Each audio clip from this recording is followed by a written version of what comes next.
नमस्कार, आप देख रहे हैं के न्यूज इंडिया का खास कार्यक्रम मुद्दे की बात और मैं हूं आपके साथ गरिमा वाजपेयी। मुद्दे की बात में आज बात करेंगे। एक तरफ प्रदेश में डेंगू के डंक से लोग परेशान हैं, वहीं दूसरी ओर अस्पतालों की मनमानी और दवाइयों की ओवर रेटिंग के चलते मरीजों को दोहरी मार झेलनी पड़ रही है। मामला है बागपत जनपद के एक निजी अस्पताल का, जहां पर दवाइयों की ओवर रेटिंग का सनसनीखेज मामला सामने आया है। मरीज को लेकर आ रहे तीमारदार ने अस्पताल में घंटों तक हंगामा किया। हंगामे की सूचना पर स्वास्थ्य विभाग में हड़कंप मच गया है और मुख्य चिकित्सा अधिकारी ने मामले का संज्ञान लेते हुए जांच कर कार्रवाई की बात कही है। एक रिपोर्ट देखिए।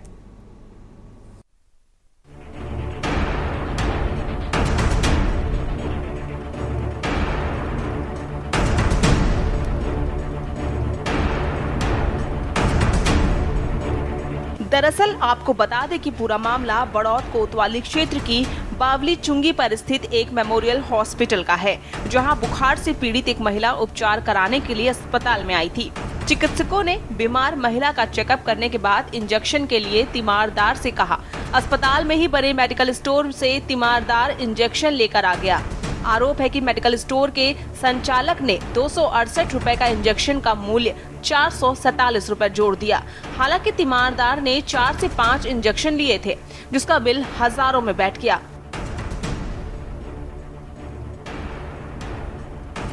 जी मैं इस हॉस्पिटल में अपनी वाइफ का इलाज करवाने के लिए आया। बुखार में थी बहुत ज्यादा और मैंने यहाँ इलाज करवाया, तो मैंने बोला सुबह मुझे छुट्टी कर दो, तो मैंने इनसे बिल बनवा जी और मैंने सारे इंजेक्शन जो इन्होंने लगाए थे मैंने टोटल रख रखे हैं इंजेक्शन, और इन्हें कहा मगर मेरा बिल जोड़ दो, तो इन्हें बिल जोड़ा। जो इंजेक्शन 268 रुपए का इंजेक्शन है वो इन्हें 447 रुपए का लगाया और मैंने वो चीज सारी इनकी पकड़ ली। तो बार बार मुझे कह रहे रहने दो, पैसा ले लो, रहने दो।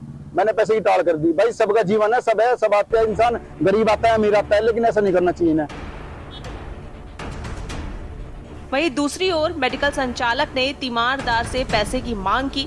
जब उसने कहा कि रेट कम है तो दोनों के बीच विवाद हो गया। विवाद इतना बड़ा कि तीमारदार ने घंटों अस्पताल में हंगामा काटा।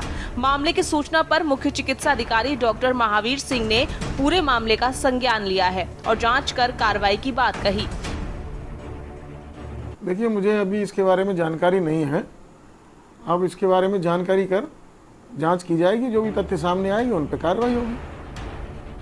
इससे पूर्व भी विभिन्न अस्पतालों में ओवर रेटिंग के मामले सुर्खियों में रहे हैं। जो अस्पताल संचालक की मिलीभगत से मेडिकल स्टोर संचालक मरीजों से मनचाहे पैसे वसूलते हैं। बार बार की शिकायतों के बावजूद भी ना तो अस्पताल संचालक पर कोई कार्रवाई हो रही है और न ही मेडिकल स्टोर पर कोई कार्रवाई होती है।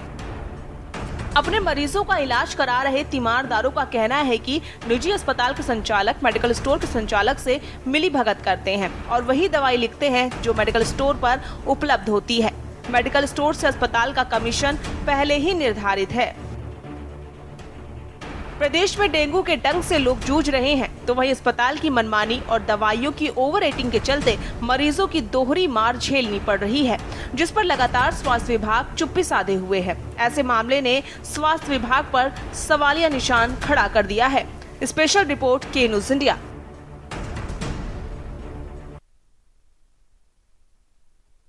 और मुद्दे की बात में आज इसी बड़े मुद्दे को लेकर करेंगे विस्तार से बातचीत। खास मेहमानों का पैनल हमारे साथ में है, उनसे भी आपको हम रूबरू करवाते हैं। इसके बाद अपनी चर्चा की शुरुआत करेंगे। डॉक्टर राजीव कक्कर जी हमारे साथ में है, रेजिडेंसी कानपुर से हमारे साथ में जुड़े हुए हैं। नरेश कुमार जी हैं, सामाजिक कार्यकर्ता है, गाजियाबाद से हमारे साथ में। कुलदीप पंडित हमारे संवाददाता बागपत से जुड़ने वाले हैं। फिलहाल राजीव कक्कर साहब हमारे साथ में जुड़ चुके हैं रेजेंसी अस्पताल कानपुर से। राजीव जी, बहुत स्वागत आपका आज की हमारी चर्चा में। आगे और मेहमान जुड़ते जाएंगे, उनके साथ भी हम चर्चा को आगे बढ़ाएंगे। डॉक्टर साहब, देखिए, डेंगू के आंकड़े किस तरीके से बढ़ रहे हैं ये तो हम सब जानते हैं।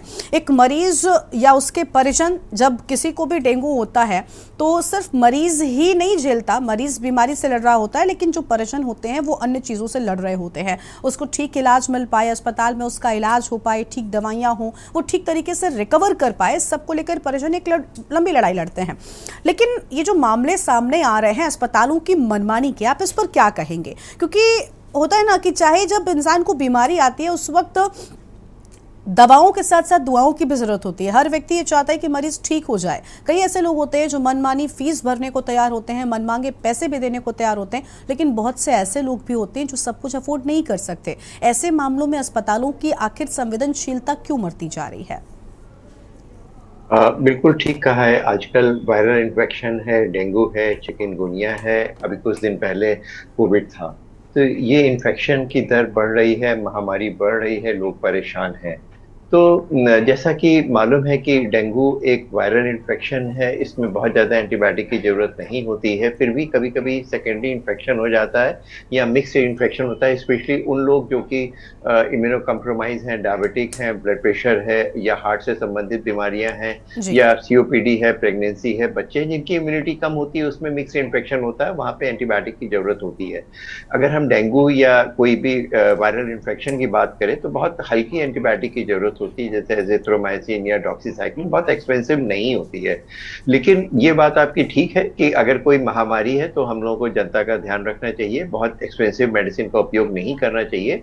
कभी कभी हम लोगों को ये होता है कि कौन सी मेडिसिन कोई जेनरिक है कि या कुछ ब्रांडेड मेडिसिन है, उनकी कॉस्ट में डिफरेंस होता है और यहाँ पर ही कुछ मिसअंडरस्टैंडिंग हॉस्पिटल और पेशेंट्स के बीच में हो जाती है, क्योंकि कुछ का प्राइस बहुत कम होता है, कुछ का बहुत ज़्यादा होता है, कहीं पे थोड़ा कंसेशन मिलता है, कहीं पे नहीं मिलता है। लेकिन अगर जेनरिक है और प्रॉपर अच्छे कंपनी की है तो एफिशिएंसी ठीक रहती है, लेकिन कभी कभी कुछ मेडिसिन का उपयोग करने के बाद में उसका वो इफेक्ट नहीं आता है जो कि हमें एंटीबायोटिक का असर आना चाहिए। जैसे कि हम लोग आईसीयू में देखते हैं, अगर कोई दवा ब्रांडेड है तो आईसीयू में पेशेंट बहुत सीरियस होता है, वो थोड़ी सी महंगी तो होती है लेकिन हम लोग चांस नहीं ले सकते, तो हम लोग उन दवाइयों का उपयोग करते हैं जिनका असर टेस्टेड है, मालूम है। अगर 150 रुपए थोड़ी एक्सपेंसिव भी है, लेकिन अगर 1 या 2 दिन हमने आईसीयू का स्टे कम कर दिया तो कुछ क्वालिटी है तो महंगी है, क्वालिटी नहीं है तो सस्ती है। एक बात हमें माननी पड़ेगी। अगर आप देखिए तो ये बहुत जरूरी है, कुछ हम लोगों को कंसेप्ट बदलना पड़ेगा कि अगर हम लोग हमेशा सस्ती पर जाएंगे, महंगी जाएंगे, सस्ती पे जाएंगे तो अक्सर वो ज़्यादा महंगी होती है, और जब महंगी और क्वालिटी के ऊपर जाएंगे तो अक्सर वो सस्ती होती है। तो हमें स्वयं चयन करना होता है। हाँ, ये बात आपकी ठीक है, कुछ लोग हर स्पेशलिटी में कहीं पे कुछ न कुछ इस तरह की चीज़ें होती रहती हैं, कहीं बिजनेस ज़्यादा हो जाता है, कहीं पर पेशेंट की केयर की ज़्यादा की ज़रूरत होती है। तो दोनों को बैलेंस करके रखना चाहिए, लॉस भी ना हो लेकिन पेशेंट को नुकसान भी नहीं होना चाहिए, नहीं मॉनिटरी होना चाहिए, नहीं उनके ऊपर इतना प्रेशर होना चाहिए। बिल्कुल, देखिए डॉक्टर साहब, आपने बहुत ठीक बात कही, मैं आपकी बात से पूर्णतः सहमत भी हूँ कि देखिए कभी ऐसा होता है कि हमें जिस चीज़ की ज़रूरत है वो अगर महंगी भी है तो स्थितियों को देखते हुए हमें वो ही चाहिए होती है। लेकिन यहाँ पर बात दवाई के महंगे या सस्ते होने की नहीं है, बात यह है कि अस्पताल किस तरीके से उस दवाई को महंगा कर देते हैं। जैसे डेंगू का जब मौसम आता है या सीजन, हम कहते हैं ना कि बरसात के बाद डेंगू का ही मौसम होता है, इस मौसम में डेंगू बहुत होता है। इस दौरान जो डेंगू के लिए दवाइयां होती हैं उनकी कीमत में इजाफा हो जाता है। या फिर बहुत अच्छा एग्जाम्पल हम ले सकते हैं, कोरोना के वक्त में रेमडेसिविर का किस तरीके से लाखों में उसको लोगों ने बेचा।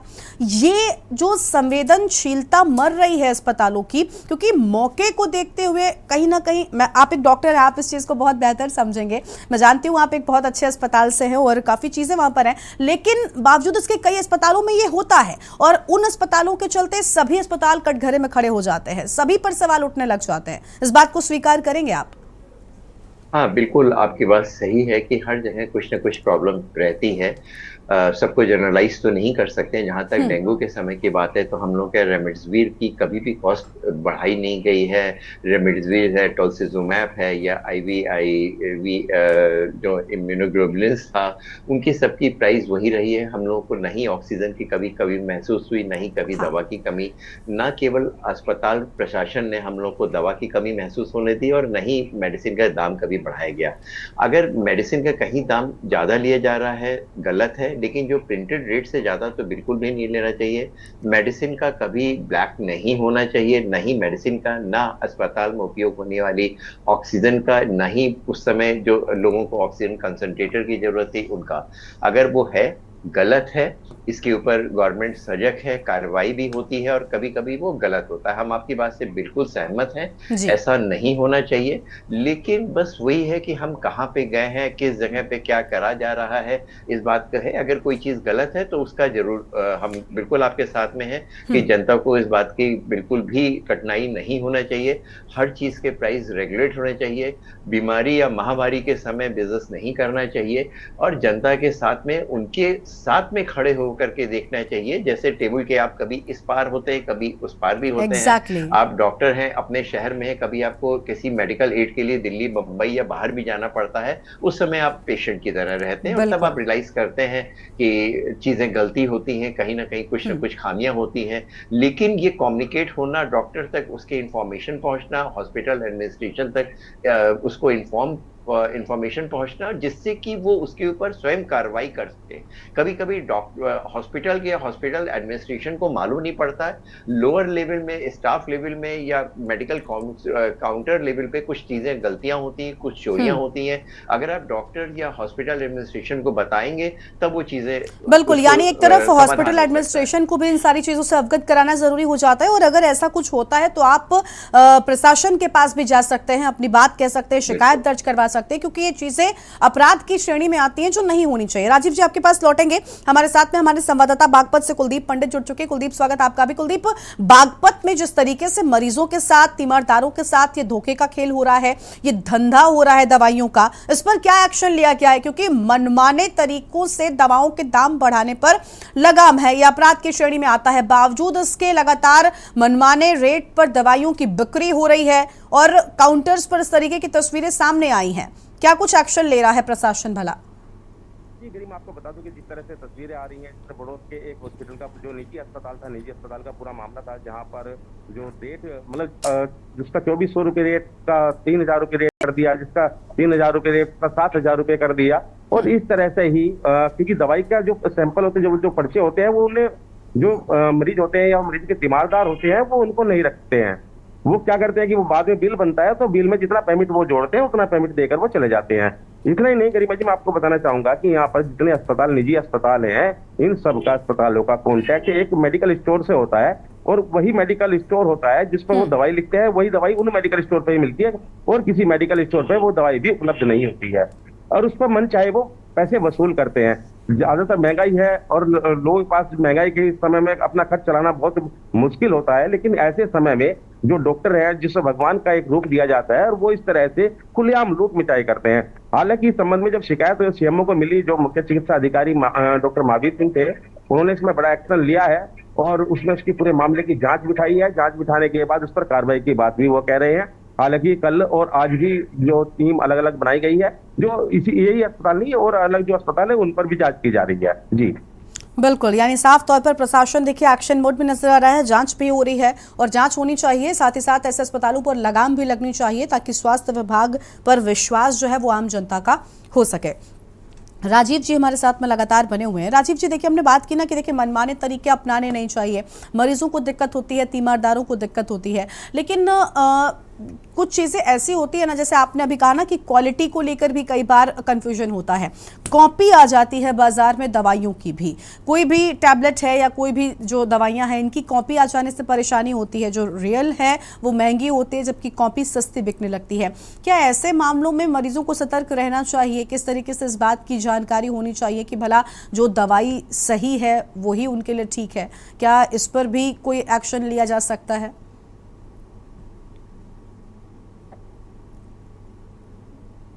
और राजीव जी, आपकी आवाज नहीं आ रही, आप प्लीज अनम्यूट करें। ये बिल्कुल सही है। जैसे कोविड पीरियड में देखा, जिन दवाइयों की अति आवश्यकता होती है, जिनकी शॉर्टेज होती है, वो डुप्लीकेट होने लग जाती हैं, वो दवाइयां मार्केट में अवेलेबल नहीं होती हैं, तो उसका ब्लैक होने लग जाता है। और जिस दवाइयों को एक्सपेंसिव होती है, उनकी नकली दवाइयां बन करके उनका सामने आ जाती है। तो इसके लिए बहुत जरूरी है कि हम लोग जो मेडिसिन लें वो रेप्यूटेड जगह से लें। कम से कम वहां से लें, बिल जरूर लें, क्योंकि बिल में उन दवाइयों का नंबर लिखा होता है, उनको पर्चा लिखा होता है, और वहां पे वो आंसरेबल होते हैं, उनके जवाबदाही होती है उस दवा की कंपनी की दवा की दुकान की, कि उनका बिल नंबर है। वो ये नहीं कह सकता ये हमारे यहाँ की नहीं है। नंबर, एक्सपायरी, ये कुछ चीजें देखने की जरूरत है, उनकी पैकिंग, ये सारी चीजें देखने की जरूरत है, पहली चीज। दूसरी चीज है कि कोविड पीरियड पे या कोई महामारी के पीरियड पे अक्सर हम ये देखता है कि कुछ चीजें हम लोग स्टोर करने लग जाते हैं। डर से एक अजीब सा डर होता है कोविड पीरियड में, या इस समय डेंगू है उसका डर होता है। उस समय एजिथ्रोमाइसिन चल रही थी तो लोगों ने अपने यहाँ डब्बे एजिथ्रोमाइसिन का स्टोर कर लिया। ऑक्सीजन की डेफिशिएंसी हो गई तो लोगों ने 2-2, 4-4 अपने ऑक्सीजन के सिलेंडर रख लिया, ऑक्सीजन कंसंट्रेटर रख लिया, रेमडेसिविर का स्टॉक रख लिया, टोसिलिजुमाब जो कि 40-50 हजार की मेडिसिन है वो मार्केट में शॉर्ट हो गई। जहां ये एक सिंपल सा प्रिंसिपल है, डिमांड एंड सप्लाई का एक बैलेंस होना चाहिए। अगर जिनको जरूरत नहीं है तो अननेसेसरी उसको लेने की जरूरत नहीं पड़ी। आजकल कोविड पीरियड में हम देखते हैं कि वहां पे मार्केट हॉस्पिटल में जगह नहीं है, हर आदमी आके कहता है साहब हमें प्लेटलेट चढ़ा दें। ये बात मालूम पड़नी चाहिए कि प्लेटलेट हमारी हमेशा चढ़ाने की जरूरत नहीं होती। प्लेटलेट भी चढ़ाने पे कुछ साइड इफेक्ट्स हो सकते हैं, अगर उसकी जरूरत नहीं है तो जरूरी नहीं है उनको हम लोग चढ़ाएं। तो इसलिए जरूरी है कि अगर प्लेटलेट, डॉक्टर की राय हो प्लेटलेट की, अगर हमारे 1 लाख से कम हो गई, 90,000 हो गई, 50,000 हो गई, तब भी घबराने की जरूरत नहीं है। धीरे धीरे जैसे जैसे डेंगू कंप्लीट होता है वैसे वैसे प्लेटलेट काउंट बढ़ने लग जाता है। उसके अलावा कभी कभी अगर ब्लीडिंग टेंडेंसी है, वहां पे कहीं से ब्लीडिंग हो रही है, उस परिस्थिति में हमें प्लेटलेट चढ़ाने की जरूरत होती है। अगर प्लेटलेट स्वयं अपने आप आ रहा है तो वापस करने की जरूरत नहीं होती है। 20,000 से कम होता है तो अमूमन हम लोग प्लेटलेट चढ़ाते हैं, और कभी कभी 10 और 15,000 पे भी हम लोग प्लेटलेट नहीं चढ़ाते हैं। इसलिए जरूरी है इसको डॉक्टर के ऊपर छोड़ देना चाहिए। अगर जरूरत नहीं है तो अननेसेसरी हॉस्पिटलाइज करने की जरूरत नहीं है। लोग आते हैं डर के मारे, लोगों का कुछ भ्रम होता है, कुछ ठीक है, यानी डॉक्टरी सलाह पहले आप लें, उसके बाद कुछ भी डिसीजन लें कि आखिर आपको क्या करना है। जो डॉक्टर का कहना है वही ज्यादा आपकी सेहत के लिए ठीक रहने वाला है। राजीव जी, एक सवाल आपसे ही और करते हैं। कई ऐसे अस्पताल हैं, क्योंकि आपने भी कई अस्पतालों के साथ में आप रहे हैं तो आप बेहतर इस बात को समझेंगे। कई ऐसे अस्पताल हैं जो बहुत बेहतर काम करते हैं, मरीजों को अच्छी सुविधा प्रदान करते हैं, लेकिन उन अस्पतालों में भी ऐसा कुछ होता है कि उनके यहाँ जो इलाज हो रहा है उसकी दवाइयाँ उन्हीं के अस्पताल में या उन्हीं के मेडिकल स्टोर्स में उपलब्ध होती हैं। क्या इसके पीछे कोई असल मतलब क्या वजह होती है इसके पीछे? क्योंकि मरीजों को लगता है कि शायद उन अस्पतालों का कमीशन होता है, लेकिन क्या इसके पीछे कोई और वजह भी होती है? क्या दवाइयों का स्पेसिफिकेशन भी मैटर करता है? देखिए, कभी कभी ऐसा होता है, जैसे कि हम बात करें कुछ पेशेंट्स हमारे शहर के बाहर के हैं, दिल्ली के हैं या बॉम्बे या कहीं पे भी लेके जाते हैं, या यहाँ से वहाँ जाके जाते हैं। रेपुटेड कंपनी है, ल्यूपिन है, सिप्ला है, उसकी मेडिसिन है, लेकिन उस अगर एरिया में या उस जगह पर वो मेडिसिन इस्तेमाल नहीं हो रही है, या कुछ मेडिसिन नए तरह के इनहेलर आ गए हैं, कुछ नई डिवाइसेस आ गई हैं, वो उस समय मार्केट में नहीं अवेलेबल होती हैं, या उन लोगों ने जहाँ उस एरिया में वो डॉक्टर पर्टिकुलर मेडिसिन प्रिस्क्राइब करता है वो अवेलेबल होता है, तो उसकी वजह से लोग रखते नहीं हैं, क्योंकि उनको रख के एक्सपायर हो जाए और वो अवेलेबल नहीं होती है। एक कारण ये भी होता है। कभी कभी कुछ लोगों का, नो डाउट जैसा आप कह रहे हैं, ठीक है, कुछ का इंटरेस्ट होता है कि पर्टिकुलर मेडिसिन हमारे यहाँ होगी तो वो सब जगह नहीं जाएगा, वहीं पे जाएगा। ऐसा सब जगह, हर जगह कुछ ना कुछ होता रहता है। लेकिन अस्पताल में अगर वो अवेलेबल है और अस्पताल बाहर से अलाउ कर रहा है तो मेडिसिन अपने लिए, पेशेंट अपने लिए स्वतंत्र है कि वो जाकर के बाहर से ले रहा है। अब आजकल मौसम बदल गया है, जगह बदल गई है, मतलब माहौल बदल गया है। उसके अलावा प्रिस्क्रिप्शन आजकल डिजिटल प्रिस्क्रिप्शन होने लगे, उसके अंदर उसके कंपोजिशन हो रहे हैं। कंपोजिशन देख करके कोई भी मेडिसिन, कोई भी काउंटर दूसरे पेशेंट के लिए मेडिसिन रिप्लेस करके दे सकता है। लेकिन जरूरी है, कभी कभी मेडिकल शॉप में भी ये चीज होने लग जाती है कि वहां पे क्वालिटी कंप्रोमाइज हो जाती है, जिसमें उनका मार्जिन होता है, वो देखने की जरूरत होती। तो हर जगह कहीं ना कहीं कुछ ना कुछ ऐसी चीजें हो सकती हैं। आपकी बात बिल्कुल सही है। बिल्कुल, यानी लूपहोल सभी जगह पर है, लूपहोल से आगे निकलने की जरूरत है, क्योंकि तभी आप अपने सेहत के साथ खिलवाड़ नहीं कर सकेंगे। तो देखिए, इसी पर हम करेंगे विस्तार से बातचीत, लेकिन उससे पहले वक्त हो रहा है मुद्दे की बात पे एक छोटे से ब्रेक का। कहीं मत जाएगा, ब्रेक के बाद हमारी ये चर्चा जारी रहेगी।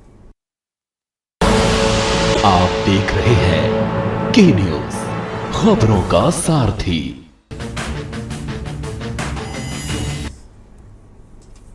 ब्रेक के बाद मुद्दे की बात में आप सभी का स्वागत कर रहे हैं और आज हम बात कर रहे हैं मुद्दे की बात में उन अस्पतालों की मनमानी को लेकर जो लगातार बढ़ती ही जा रही है, चाहे वो दवाइयों की ओवर रेटिंग की बात हो या फिर जांच में गड़बड़ी की बात। लगातार अस्पताल मनमानी कर रहे हैं। ऐसा क्यों हो रहा है? क्योंकि इससे मरीजों को, तीमारदारों को हो रही है दिक्कतें। इसी पर कर रहे हैं विस्तार से बातचीत। हमारे साथ में लगातार बने हुए हैं राजीव कक्कर जी रिजेंसी अस्पताल से और कुलदीप पंडित हमारे साथ में है, हमारे संवाददाता हैं, बागपत से जुड़े हुए हैं। कुलदीप का एक बार फिर से रुख कर लेते हैं। कुलदीप, जैसा कि आपने कहा कि अब एक्शन लगातार लिया जा रहा है उन लोगों पर, उन मेडिकल स्टोर्स पर या उन अस्पताल संचालकों पर जो मनमानी कर रहे हैं, खासतौर पर मरीजों के साथ में, उनके तीमारदारों के साथ में। क्या अब तक कुछ ऐसे अस्पतालों पर एक्शन हो सका है? कोई ऐसी जानकारी मिली है जिन पर एक्शन लिया हो स्थानीय प्रशासन ने? जी, मैं आपको बता दूं कि एक जो अब जो टीम जो गठित की गई है, जो सीएमओ के द्वारा टीम गठित की गई है, इनके द्वारा यहाँ पर जो इस तरह के मेडिकल स्टोर हैं या इस तरह की जो निजी अस्पताल चल रहे हैं, उन लोगों को चिन्हित किया जा रहा है और चिन्हित के बाद ही इन पर कार्रवाई की बात भी वो कह रहे हैं। लेकिन सबसे बड़ा सवाल ये उठता है कि जहाँ पर इस तरह के जो काम होते हैं, जैसे मान लिया दवाई के रेट बढ़ाकर उसको दिए जाते हैं या तीमारदारों का उत्पीड़न किया जाता है और वो अगर ज्यादा बोलने का प्रयास करते हैं तो उनके खिलाफ मुकदमा दर्ज करा दिया जाता है या उनके साथ स्टाफ के द्वारा ही मारपीट की जाती है। तो एक बड़ा सवाल है अपने आप में कि जहाँ मरीज के जो तीमारदार हैं वो अपने मरीज को लेकर ज्यादा परेशान रहते हैं, लेकिन उसमें वहीं दूसरी ओर इस तरह की जो समस्याओं का सामना करना पड़ता है और उसके बाद जो रेट की ओवर रेटिंग, जिसको बोलते हैं कि ओवर रेटिंग की जा रही है और उससे परिचय में उनको उनसे पैसे वसूल किए जाते हैं, एक बहुत बड़ा सवाल अपने आप में है। हालांकि इस संबंध में जो मुख्य चिकित्सा अधिकारी है डॉक्टर महावीर सिंह, उन्होंने बड़ा एक्शन इसमें लिया है। कहीं ना कहीं लग रहा था कि साफ तौर पर कि जिस तरह से इनके खिलाफ जो जांच टीम बनाई गई है, जो जांच टीम अपनी पूरा तरीके से वहां पर जांच कर रही है, जांच करने के बाद कार्रवाई की बात भी कह रही है, तो ये अपने आप में भी एक बड़ी कार्रवाई इसमें स्वास्थ्य विभाग की। ठीक है, यानी जांच टीमें एक्टिव हो चुकी हैं और देखिए स्वास्थ्य विभाग किस तरीके से एक्टिव होगा, किस तरीके से वो काम करेगा, ये भी बहुत जरूरी हो जाता है क्योंकि स्वास्थ्य विभाग की पहली जिम्मेदारी बनती है इन सभी अस्पतालों पर लगाम लगाने की जो मनमानी कर रहे हैं। राजीव जी के पास जाएंगे। राजीव जी, ये तो दवाओं को लेकर हमने बात किया कि किस तरीके से डुप्लीकेट कॉपीज भी मार्केट में आ जाती है, मनमाने रेट्स पर बिक्री की जाती है, इससे तो परेशानी होती है। लेकिन अभी हालिया वक्त की बात करें तो डेंगू के बढ़ते मामलों के साथ में कुछ और चीजें भी सामने आई। वो ये थी कि जो पैथोलॉजीज थी, जो लैब थी, यहां पर मनमाने तरीके से रिपोर्ट्स में चेंजेस किए जाने लगे ताकि लोग घबरा जाएं। लोगों की प्लेटलेट्स, कई जगहों पर ऐसे कई मामले हमने देखे जहां पर 1 लाख तक, 90,000 तक प्लेटलेट्स थी, लेकिन उनको कम दिखा दिया गया, उनको 10 से 20,000 दिखाया गया ताकि लोग घबराकर तुरंत ही उन्हीं के अस्पतालों में भर्ती हो जाएं। अब ऐसे में उनका फायदा है। तो ये जो अस्पताल ऐसी घटिया हरकतें करते हैं, इन अस्पतालों के चलते सभी अस्पतालों पर एक तो सवाल उठता है, दूसरे ये भी हो जाते हैं कि सभी डॉक्टर्स से भी लोगों का भरोसा उठ जाता है, अस्पतालों से उठ जाता है। क्या ऐसा नहीं होना चाहिए? इस पर किस तरीके से लगाम लगाई जा सकती है? क्या किया जा सकता है इस पर?